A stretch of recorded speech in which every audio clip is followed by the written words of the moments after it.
This is going to be a fairly esoteric video. I'm going to replace the light bulb in the Mondeo's cigarette lighter socket with an LED, and I'm just going to talk about some of the things that I did in order to achieve that. So this is the bulb. You just access it from the side of the socket as shown. It is a T5 filament bulb. I think they're like 1.2 watts or something. They're not very powerful. And on top of the bulb holder is situated this black sort of shade for the bulb, which is obviously designed to block light in certain angles, and I'll come back to that later. And the challenge for retrofitting an LED here is finding something that will work, because the bulb serves two functions. It shines white light through the window into what's usually the ashtray, although in my case it tends to be a coin holder. And it also illuminates the green filtered plastic, which lights up the green ring around the lighter socket itself.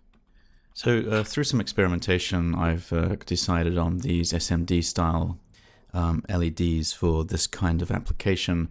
Other ones I've tried just seem to burn out too easily, and it's also difficult to find ones that give the right kind of light pattern. So these are very cheap. They're on eBay, AliExpress, Amazon. They consist of a number of, I think, 3528 SMD chips, and this is a white one. Now, you could, of course, use a green LED because it's just behind the green ring, but we want white light for the ashtray. So it's going to be emulating the old bulb and being filtered, and for that reason I chose a warm light, warm white, because that will best simulate the original warm color of the filament bulb. So if I light this thing up, you can see it generates a fairly nice semi all-around white light. It draws just over 21 milliamps, so the power consumption is completely trivial. However, in the application that we're talking about here, the upward firing LED is actually redundant. And actually we don't want it because it tends to only put light in places where we don't need it. And it also adds extra length to the bulb and would make it a little bit difficult to fit.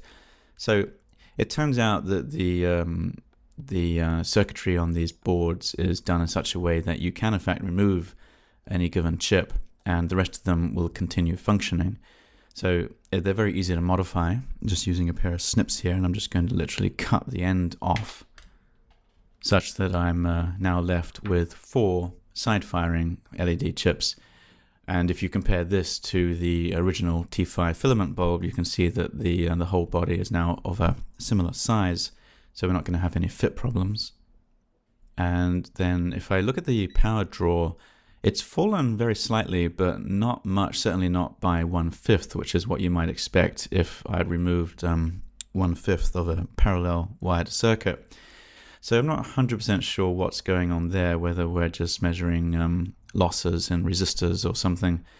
It's hard to tell. The chips don't seem to be individually brighter than they were before, but maybe it's not a good idea to go removing more than, say, 1 out of the 5 chips. And to further improve the fit prospects, you can trim off a millimeter or a few millimeters from the bottom of the plug end of the bulb, so to say. They tend to be manufactured overly long for some reason, but it is safe to do this. And then the bulb will fit in the place of the original bulb quite nicely, as you can see. And we end up with the SMDs firing in the one direction directly at the window for the ashtray, which is where we're going to get the white light from. And the chips on the other side will shine into the green plastic and give us the green light for the socket. Now you could reuse that black plastic shade that I mentioned earlier. It would fit, but it turns out that it tends to block the LED light in ways that are not ideal. The chips aren't quite positioned in the perfect orientation. So I decided to get rid of it. And the problem then is that you will have stray lights bouncing around the place, which actually will come out in strange areas. For example, in my car, it was emanating from around the gear stick and casting a light pattern in the cabin. So we do need to block off that stray light, and what I decided to do was use some aluminium foil, adhesive foil, which I already had lying around, and just cut it to shape and fit it on the top and on the reverse side, the forward side of the cylinder where the bulb goes, and that will just block that light. And the nice thing about using the foil like this is it's reflective, of course, on the adhesive side as well as the outside, which means that the light on the inside is going to be bounced off it and just bounce around more internally, so that it's all the more efficient and we're losing that much less light. And you can see how that's working here when I put the bulb back in place. If we look at it from the ashtray side, you can see directly the yellow of the two SMDs there, so that's going to be the white light. And then on the other side, the foil is enclosing the other two chips where the light's going to bounce around and be refracted within the green plastic, which forms the ring around the socket. And here is all of that theory put into practice. And as you can see, it works fairly well. Put the ashtray back in, and we're getting nice white light through the window. It's nice, it's brighter than it was before. And the green of the socket is working as it should. And there's not stray light being bounced around a lot. So not the world's most interesting video, I admit, but hopefully somebody should get some ideas from this. It's just a case of applying some common sense when you want to make these sorts of retrofits.